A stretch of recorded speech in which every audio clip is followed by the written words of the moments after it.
O Programa Nacional de Fortalecimento da Agricultura Familiar terá pouco mais de 78 bilhões de reais, um crescimento de 2,9% em relação à temporada passada.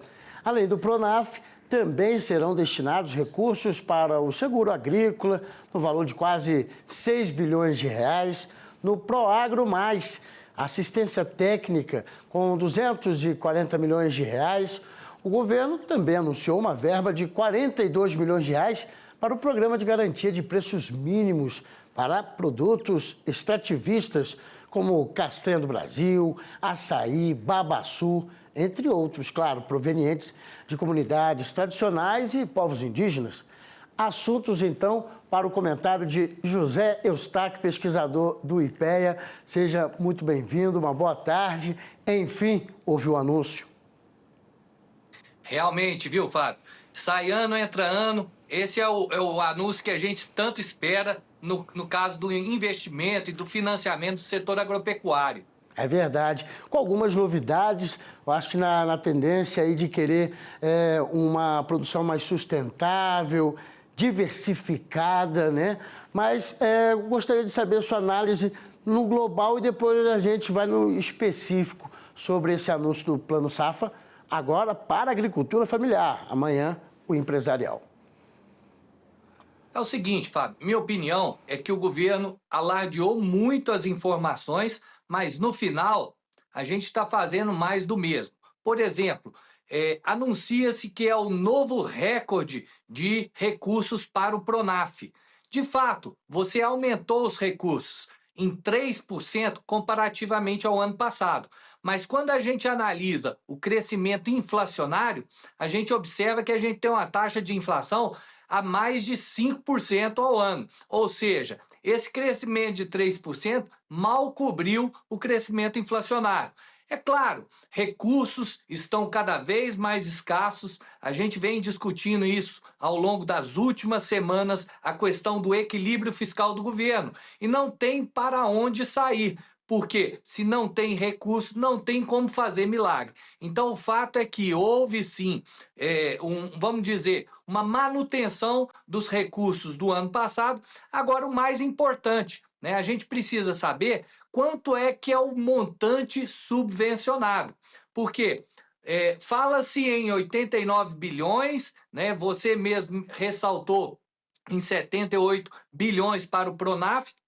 Mas quando a gente olha e observa os recursos que são subvencionados, é uma parcela muito menor. Para se ter uma ideia, no ano passado, os recursos subvencionados ficaram em torno de 16,7 bilhões. Quando a gente divide esse montante pelo valor bruto da produção nacional, isso fica entre 1 e 1,5%. É um valor muito baixo quando comparado ao subsídio que acontece em países da Europa, Estados Unidos, Austrália ou os nossos principais competidores.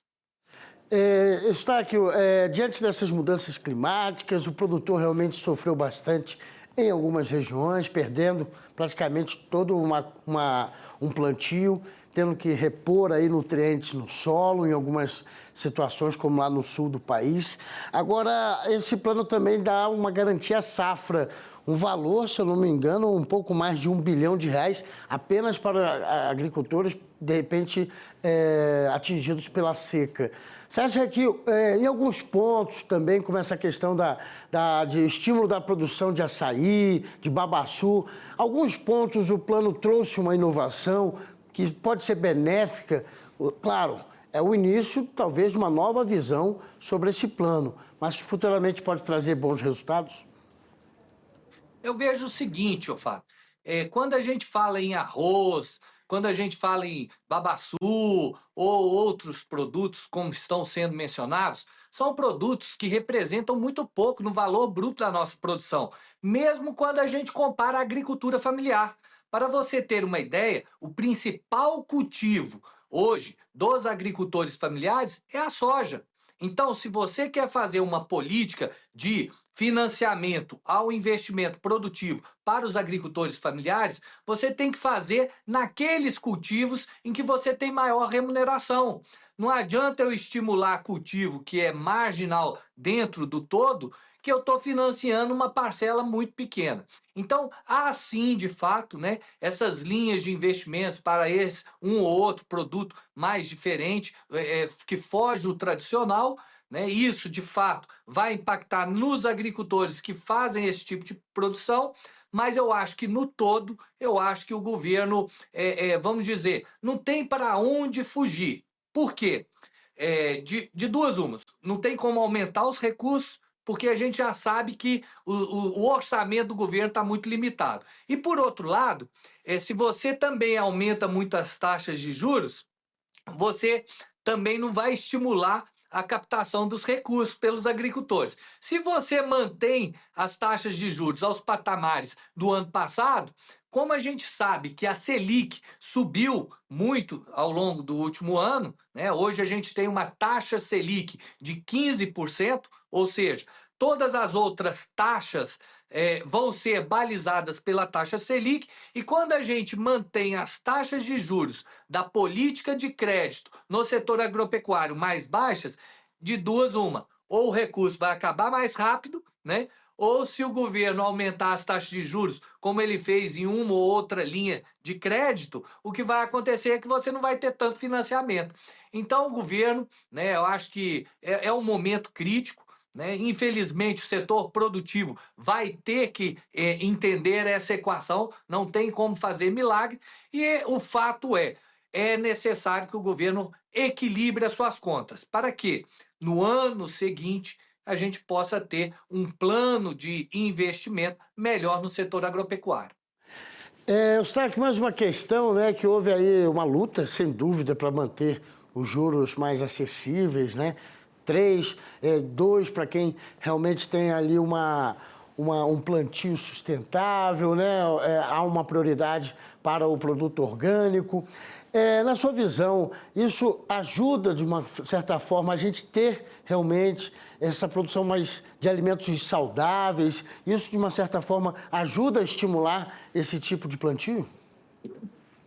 É o seguinte, Fábio, eu vou te contar aqui um caso. Em 2022, o primeiro-ministro do Sri Lanka resolveu definir o Sri Lanka como primeiro país de produção orgânica no mundo. O que ele fez? Por decreto, ele proibiu compra de defensivos, agrotóxicos, fertilizantes e outros produtos químicos. O que aconteceu? A produção agropecuária caiu drasticamente. E qual que foi o resultado? Uma crise humanitária muito forte em torno da fome que se causou naquele país. Então, o fato é o seguinte: existem nichos de mercado para agricultura orgânica, para produção agroecológica, mas isso são fatias muito pequenas do mercado. Se você quer produzir em larga escala, se você quer reduzir a fome, se você quer reduzir os preços dos alimentos, a gente vai ter que produzir em maior quantidade. E para isso é necessário tecnologia. Então, defensivo é tecnologia. E aí eu falo, viu, Fábio? O que diferencia, né, o remédio do veneno é apenas a dose. E não tenha dúvida, o agricultor é o maior interessado em reduzir o uso de defensivos, pesticidas, herbicidas na sua produção. Por quê? Se eu reduzir estes insumos, eu estou reduzindo custos. E ao reduzir custos, eu posso aumentar a minha margem de lucro. E aumentando a margem de lucro, eu vou investir mais na produção. Então eu acho o seguinte, acho que é enganoso achar que nós vamos construir um país de produção orgânica. É claro que a produção orgânica ela vai existir, mas são nichos de mercado. Pois é. Agora, dentro dessa questão, né, dos insumos, ele justamente também lança o Pronara, que é justamente, né, um programa de incentivo ao uso de menos insumos químicos sintéticos e tudo. Esse aí pode ser justamente um programa de interligado. Você acha que o governo anuncia essa medida diante até da proximidade com a COP30? A gente só tem que entender, Fábio, é o seguinte: uma coisa é o marketing em torno da questão, Outra coisa é o que o Brasil já vem fazendo de trajetórias tecnológicas nesse sentido. Então, a fertilização, desculpa, a fixação biológica de nitrogênio já é uma realidade na nossa produção. E mais recentemente, a solubilização biológica de fosfato. Então, estas são trajetórias tecnológicas que coadunam com a redução, né, dos fertilizantes dentro da produção e com o aumento da produtividade. Mas lembrando, sempre com conhecimento. O que a gente não pode entender é que nós vamos abolir todos os defensivos, todos os fertilizantes e vamos construir uma agricultura muito próspera. Isto não existe. E o desenvolvimento da agricultura brasileira foi baseado em ciência e tecnologia. E é claro, se você tem uma nova tecnologia que auxilia na redução dos insumos produtivos que você trabalha, isso é benéfico para o produtor. Eu acho que é nesse sentido que o Brasil tem que agir frente à COP30, né, mostrando que nós já fazemos muitas inovações tecnológicas no setor agropecuário que estão condizentes com as práticas sustentáveis de produção. Desculpa me prolongar aqui nessa entrevista contigo, Eustáquio, mas a gente não tem bola de cristal, mas qual é a tua expectativa?